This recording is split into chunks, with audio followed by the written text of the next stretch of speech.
नमस्कार, आप देख रहे हैं जन एक्सप्रेस और मैं हूं आपके साथ शुभांशी त्रिपाठी। आज बात लोकसभा और राज्यसभा में हुई कार्यवाही की। संसद के दोनों सदनों लोकसभा और राज्यसभा में आज महत्वपूर्ण मुद्दों पर व्यापक चर्चा देखने को मिली। संसद के दोनों सदनों में आज गूंजे राष्ट्रीय और अंतर्राष्ट्रीय मुद्दे। लोकसभा में पर्यावरण से लेकर श्रीलंका तक गरमाई बहस। वहीं राज्यसभा में पश्चिम एशिया के संकट पर सरकार और विपक्ष आमने सामने। प्रधानमंत्री नरेंद्र मोदी ने दिया बड़ा बयान, दुनिया को एकजुट संदेश देने की अपील। किसानों, ऊर्जा और अर्थव्यवस्था पर भी सरकार का बड़ा अपडेट सामने आया। सबसे पहले बात करते हैं लोकसभा की, जहां कार्यवाही की शुरुआत प्रश्नकाल से हुई। प्रश्नकाल के दौरान पर्यावरण, विदेश नीति और ऊर्जा जैसे अहम विषयों पर सवाल उठाए गए।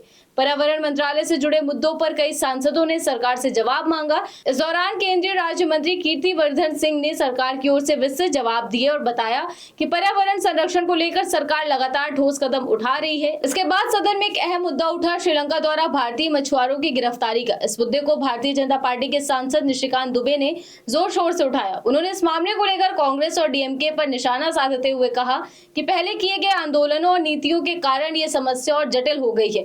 उन्होंने ये भी कहा कि पूर्व प्रधानमंत्री अटल बिहारी वाजपेयी के समय जो प्रयास किए गए थे वे बाद में कमजोर पड़ गए हैं। अब बात करते हैं राज्यसभा की, जहां सभापति की अनुमति से सदस्यों ने विभिन्न अहम मुद्दों को सदन के पटल पर रखा। जेडीयू सांसद संजय कुमार झा ने पश्चिम एशिया की मौजूदा स्थिति को लेकर सरकार का पक्ष रखा। उन्होंने बताया कि प्रधानमंत्री नरेंद्र मोदी की अध्यक्षता में एक उच्च स्तरीय बैठक हुई, जिसमें पश्चिम एशिया के हालात की समीक्षा की गई। उन्होंने कहा कि फिलहाल स्थिति नियंत्रण में है और एलपीजी की आपूर्ति को लेकर कोई तत्काल चिंता नहीं है। हालांकि उन्होंने ये भी स्पष्ट किया कि अगर भविष्य में हालात बिगड़ते हैं तो सरकार हर जरूरी कदम उठाने के लिए तैयार है। इसी बीच लोकसभा संसद परिसर में एक भावुक और सम्मानजनक पल भी देखने को मिला। दिल्ली में समाजवादी विचारक डॉक्टर राम मनोहर लोहिया की जयंती के अवसर पर लोकसभा अध्यक्ष ओम बिरला और अन्य सांसदों ने उन्हें श्रद्धांजलि अर्पित की। संविधान सदन के सेंट्रल हॉल में सभी नेताओं ने एकत्र होकर डॉक्टर लोहिया की तस्वीर पर पुष्प अर्पित किए और उनके योगदान को याद किया। लोकसभा में आगे बढ़ते हुए बीजेपी सांसद रवि किशन ने प्रधानमंत्री नरेंद्र मोदी की जमकर सराहना की। उन्होंने कहा कि मोदी देश के सबसे लंबे समय तक सेवा देने वाले सरकार प्रमुखों में से एक हैं और उनकी छवि पूरी तरह से दाग रहित है। रवि किशन ने यह भी कहा कि जब कोई नेता पूरी निष्ठा और समर्पण के साथ देश की सेवा करता है तो उसकी पहचान अंतर्राष्ट्रीय स्तर पर भी बनती है। वहीं विपक्ष की ओर से शिवसेना यूबीटी सांसद प्रियंका चतुर्वेदी ने एक महत्वपूर्ण मांग रखी। उन्होंने कहा कि प्रधानमंत्री नरेंद्र मोदी को संसद में एशिया में चल रहे संघर्ष पर विस्तार से बात करनी चाहिए ताकि देश की जनता को वास्तविक स्थिति की पूरी जानकारी मिल सके। इसके बाद प्रधानमंत्री नरेंद्र मोदी ने स्वयं संसद में पश्चिम एशिया के हालात पर बयान दिया। उन्होंने कहा कि इस समय पश्चिम एशिया की स्थिति बेहद चिंताजनक बनी हुई है और पिछले 2 से 3 हफ्तों में इस संकट ने वैश्विक स्तर पर असर डाला है। प्रधानमंत्री ने बताया कि विदेश मंत्री और पेट्रोलियम मंत्री पहले ही इस विषय पर संसद को जानकारी दे चुके हैं, लेकिन अब ये संकट 3 सप्ताह से अधिक समय तक जारी है, जिससे वैश्विक अर्थव्यवस्था और आम लोगों के जीवन पर गंभीर प्रभाव पड़ा है। उन्होंने ये भी कहा कि भारत के इस क्षेत्र में गहरे व्यापारिक संबंध है, खासकर कच्चे तेल और गैस की आपूर्ति का बड़ा हिस्सा इसी क्षेत्र से आता है। इसके अलावा लगभग 1 करोड़ भारतीय खाड़ी देशों में काम करते हैं और वहां चलने वाले वाणिज्य जहाजों में भी भारतीय क्रू मेंबर्स की बड़ी संख्या शामिल है।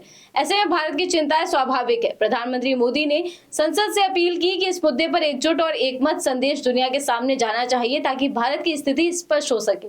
इसके साथ ही प्रधानमंत्री ने देश के अंदरूनी हालात पर भी जानकारी दी। उन्होंने कहा कि किसानों को संकट से बचाने के लिए सरकार ने कई कदम उठाए हैं। पिछले 10 वर्षों में 6 यूरिया प्लांट शुरू किए गए हैं और खाद में आयात को भी विविध स्रोतों से सुनिश्चित किया गया है। ऊर्जा क्षेत्र को लेकर उन्होंने भरोसा दिलाया कि गर्मी के मौसम में बिजली की मांग बढ़ने के बावजूद कोयले का स्टॉक पर्याप्त है और सभी व्यवस्थाओं की लगातार निगरानी की जा रही है। प्रधानमंत्री के इस बयान पर विपक्ष की प्रतिक्रिया भी सामने आई। समाजवादी पार्टी के सांसद रामगोपाल यादव ने कहा कि इस संकट का असर कई देशों की अर्थव्यवस्था पर पड़ा है।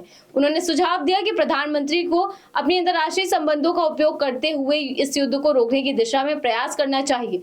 वहीं कांग्रेस नेता प्रियंका गांधी ने कहा कि प्रधानमंत्री की बातों में ज्यादा नया नहीं था, लेकिन इस मुद्दे पर संसद में चर्चा होना जरूरी है ताकि सभी पक्ष अपनी बात रख सके। इसके विपरीत बीजेपी सांसद राजीव प्रताप रूडी ने प्रधानमंत्री के बयान की सराहना की। उन्होंने इसे संतुलित, दार्शनिक और दूरदर्शी बताया और कहा कि इससे दुनिया को यह संदेश गया है कि भारत हर स्थिति से निपटने के लिए पूरी तरह से तैयार है।